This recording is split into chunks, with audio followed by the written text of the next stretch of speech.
Hey guys, I am Nitij and in this video, I will show you a Chrome extension which can make your life pretty easy when it comes to testing the responsiveness of your web applications in different screen sizes.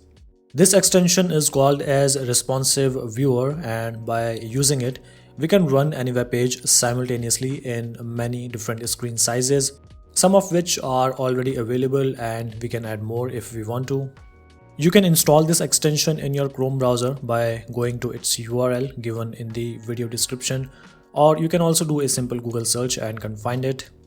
In any case, after installing Responsive Viewer, for any web application or web page, you can open up this extension and then on the left side, you will find the screen sizes which have already been added or come as a default with this extension.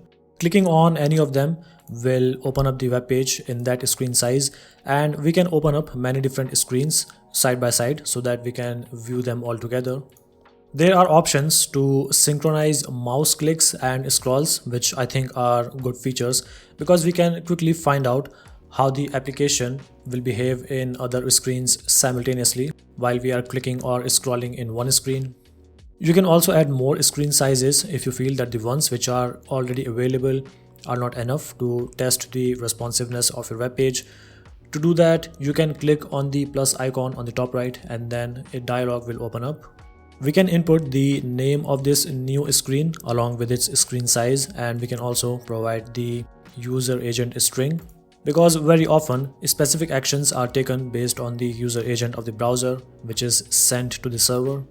If you don't know the user agent of any browser for any device, then it is the identifying information of the browser and the OS along with some other values which are sent with the request to the server. The user agent string is provided in the request header, and there is a very easy way to find it out. Just search in Google what is my user agent string and the result will list it for you.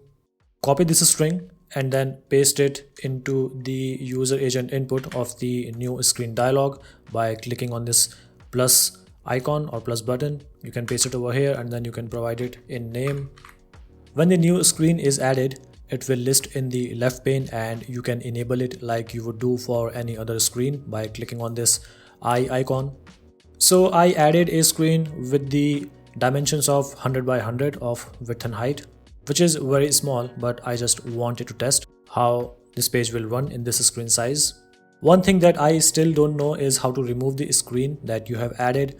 Like if I have mistakenly entered wrong information, then there should be a way to remove the already added screen.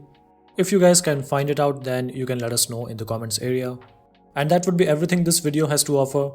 Like this video if you think it's useful and subscribe to this channel for more such videos. Join our Discord server for any type of support related to the content of this channel. I'm Nitij and I will see you next time. Till then, stay safe and have fun.